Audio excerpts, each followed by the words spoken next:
আর যেই ছেলেরা বখাটে হয়ে গেছে তাদের অবস্থাটা দেখুন।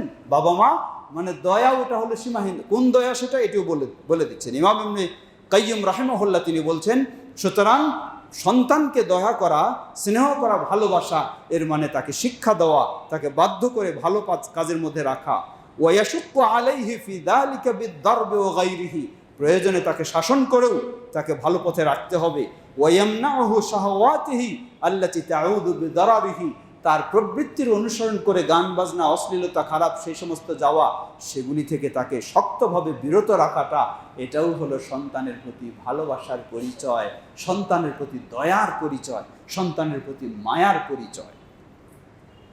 ওয়ামাতা আহমালা যালিকা মিন ওয়ালাদ উহমিলা যালিকা মিন ওয়ালাদিহি, বাবা মা যদি সন্তানকে বেপরোয়া ছেড়ে দেয়, এত আদর করে কোনো কিছুই বলে না, কানা লিকিল্লাতি রাহমাতিহি বিহি, তিনি বলছেন যে এটা মূলত বাবা মার সন্তানের প্রতি সামান্য রহমতের পরিমাণটা কম, দয়ার পরিমাণটা কম। যদি দয়া বেশি থাকতো তাহলে সন্তানকে ভালো করার জন্যই চিন্তা করত, খারাপ পথে ছেড়ে দিত না।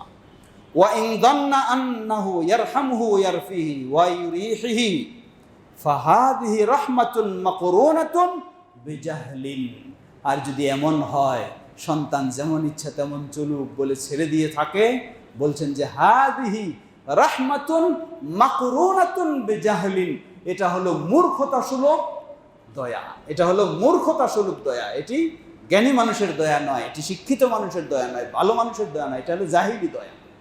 এই জাহিলি দয়া ইসলাম করতে নির্দেশ দেয়নি। ইসলাম বলছে সন্তানকে অবশ্যই আপনি কি করবেন, মুরু আওলাদাকুম বিসসালাতি ওয়া হুম আবনাউ সাবঈন, বাচ্চাদের বয়স যখন 7 বছর তাদেরকে সালাতের নির্দেশ দাও। 10 হয়ে গেছে এখনো অমনোযোগী, তাকে প্রয়োজনে শাসন করো যদি সালাতে সে অমনোযোগী থাকে। এটি হলো ইসলামের নির্দেশ। আসুন আমরা যেন সেই ইসলামের নির্দেশ অনুযায়ী আমাদের সন্তানদেরকে গড়ে তুলতে পারি। আল্লাহ আমাদের তৌফিক দান করুন।